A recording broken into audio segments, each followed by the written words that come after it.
नमस्कार friends, Kavita recipes in मराठीमध्ये आपल्या सगळ्यांचं खूप खूप स्वागत आहे। आज आपण पाहूयात अजून एक रक्षाबंधन स्पेशल रेसिपी पाहूयात आणि झटपट तयार होणारी अंगूर मलाई किंवा रसमलाई म्हणू शकता। तर खूप सोप्या पद्धतीने मी तुम्हाला आजची रेसिपी सांगणार आहे। चला तर आजच्या रेसिपीला आपण सुरुवात करूया। तर हे आहे 1 लिटर दूध आहे आणि घट्ट मलाईदार साईसकट दूध हे घेतलेलं आहे मी आणि एकदा तापवलं होतं। तर आता मी गॅसवरती ठेवलंय। ह्याची आपण रबडी तयार करून घेऊयात। 1 लिटर घेतले मी, तुम्ही आवश्यकतेनुसार घ्या। आणि हे अर्धा लिटर मी ठेवलेलं आहे आणि ह्याला आता गॅसवरती तापवायला ठेवलेलं आहे। ते दूध तिकडे रबडी तयार होत आहे आणि इकडे ह्या दुधाला आपण लिंबाचा रस घालून फोडून घेणार आहोत। ह्याचे आपल्याला छोटे छोटे अंगूर मलाई बनवायचे आहे। तर हे दूध छान शिजून घ्यायचं आहे आपल्याला। वर आलं की याला खालीवरी करायचं आणि याची साय फोडून घेत राहायचं आणि याला उकळी आली की आपण मी 1 लिंबाचा रस काढून घेतलेला आहे, 1 लिंबाचा। याच्यामध्ये थोडंसं पाणी घालून याला गाळून घेते आणि गॅस बंद केलाय। उकळी आल्यानंतर गॅस बंद केलाय आणि आपण आता याच्यामध्ये लिंबाचा रस घालूयात। तोपर्यंत मी ह्याला थोडंसं खालीवरी करून घेते। साय जमलेली आहे तर ती साय फोडून घेते मी चांगलं आणि वर चिटकलेली साय पण लगेच काढत राहायचं, म्हणजे ती कडक होणार नाही आणि आपली बालुशाही किंवा रबडी म्हणू शकता तर ती पण छान मिळून येत जाईल। ती साय आपण कढईची काढून टाकल्यावर त्याच्यामध्ये। तर हे दूध मी आता खाली घेतलेलं आहे काढून आणि लगेच याच्यामध्ये आता लिंबाचा रस घालूयात आपण। मी लिंबाचा रस पाणी घालून गाळून घेतले बघा, थोडं थोडं घालून 2-3 वेळेस थोडं थोडं घालून हलवून याला फोडून घ्यायचं आहे किंवा व्हिनेगर वापरू शकता तुम्ही। आणि ह्याला थोडा वेळ असंच राहू देते मी, म्हणजे हे फुटायला सुरुवात होईल दूध। हे 3 वेळेस मी टाकलेलं आहे सगळं आणि हे पण दूध छान शिजत आहे। 1 10 मिनटं झालं मी शिजवत होते तर हे अर्ध्याला थोडंसं कमी असं शिजलेलं आहे। अजून थोडा वेळ याला शिजू देऊयात। तर त्याआधी आपण याच्यामध्ये थोडीशी साखर घालूयात, म्हणजे साखर घालून 5 मिनटं शिजवायचं आहे आपल्याला। ही रबडी तयार होण्यासाठी 10 ते 15 मिनटे लागतात। तर थोडंसं दूध घट्ट झालं की आपण साखर घालायची याच्यामध्ये आणि साखर घातल्यानंतर 5 मिनटं छान शिजवायचं, म्हणजे छान मिळून आपली छान रबडी तयार होईल। जास्त घट्ट पण बनवायची नाही आपल्याला, रबडी बासुंदी टाईपच बनवायचं आहे। तर ह्याला मी थोडंसं मिडियम गॅसवरती शिजू देते। तोपर्यंत आपल्या इकडे दूध पण फुटायला सुरुवात झालेली आहे बघा, फुटलेलं आहे। आणि याच्यामध्ये मी वेलचीची पावडर घालते। 2 वेलच्या मी अशाच कुटून घेतलेल्या आहेत, ती घातली मी आणि आता एखादं मिनिट शिजू देऊन मी गॅस बंद करते। आपली रबडी तयार झालेली आहे। आपली रबडी आता तयार आहे, मी गॅस बंद करते। तर हे बघा छान दूध फुटलेलं आहे पूर्णपणे। याच्यामध्ये पाणी घातले आणि कपडा ठेवला एका पातेल्यावरती, पतला कपडा ठेवून त्या कपड्यावरती मी ह्याला गाळणार आहे, म्हणजे पनीर वर राहील आणि पाणी खाली निसरून जाईल। तर ह्याला 2 वेळेस आपल्याला धुवून घ्यायचं। लिंबू टाकल्यामुळे लिंबाचा आंबटपणा किंवा वास राहणार नाही। तर ह्याला छानपैकी धुवून घेते मी 2 वेळेस।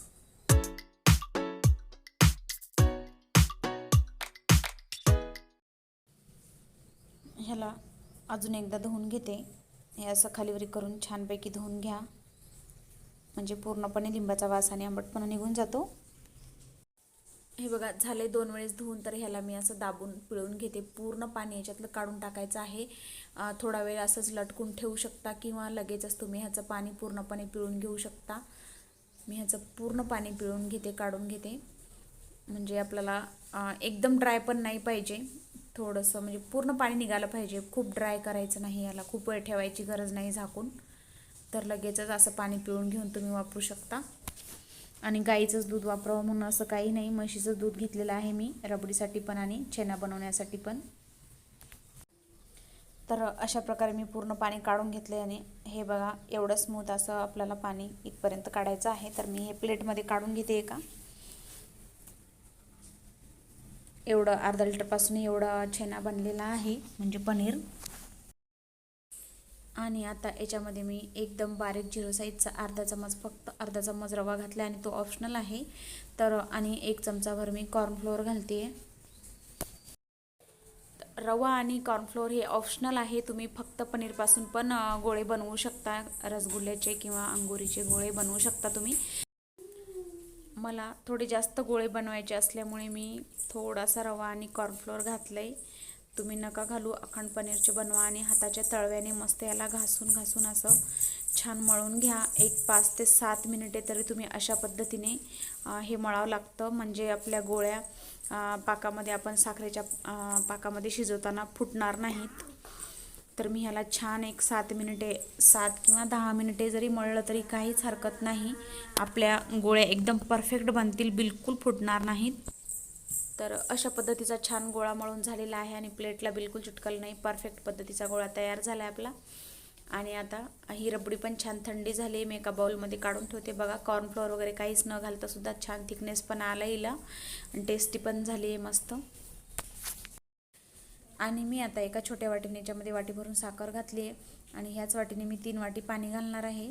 हे माप लक्षात राहू द्या, म्हणजे परफेक्ट बनेल. पाक खूप जास्त बनणार नाही आणि वेस्टही जाणार नाही.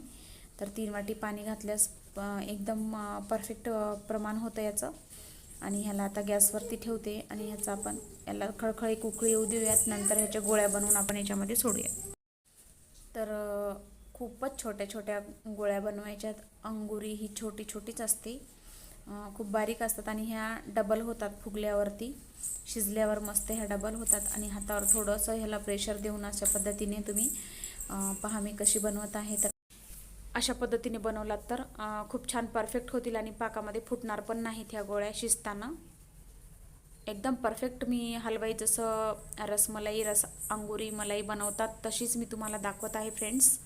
बिलकुल तुमची रेसिपी बिघडणार नाही आणि माझा पूर्णपणे प्रयत्न असतो की तुमची रेसिपी बिघडू नये म्हणून तुम्हाला टिप्स सांगत असते. आणि हे बघा, दुसरी पण गोळी मी बनवताना पहा जवळून दाखवत आहे तुम्हाला. हे अशा पद्धतीने छान बनवून घ्या. सगळ्या गोळ्या मी आता बनवून घेते राहिलेल्या. हे बघा किती छान बनलेली आहे मस्त. पाकाला छान उकळी आली आपल्याला. 1 तारी किंवा 2 तारी असं काही बनवायचं नाही. खळखळ उकळी आली पाण्याला की आपल्याला ह्या गोळ्या सोडायच्यात. मी 2 गोळ्या सोडलेल्या आहेत, त्या जर नाही फुटल्या तर ह्या बाकीच्या गोळ्या सोडणार आहे.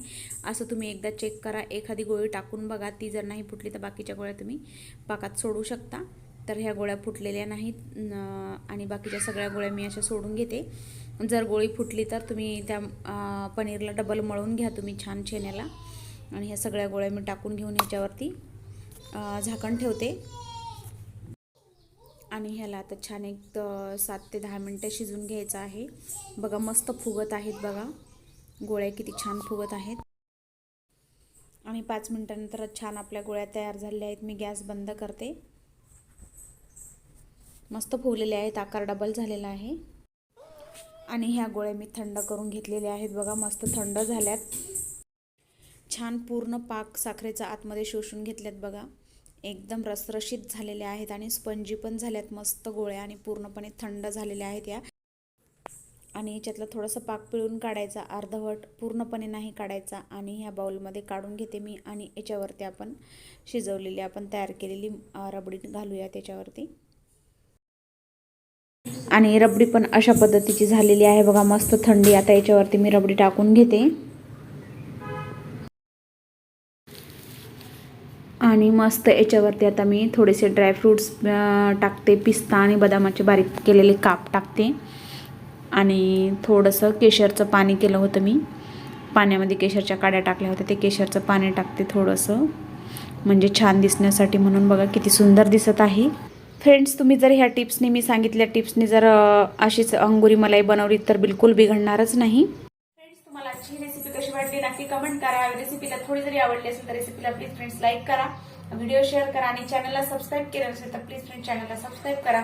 भेटूया अशाच एका छानशा रेसिपीसह पुढच्या भागामध्ये. तोपर्यंत बाय.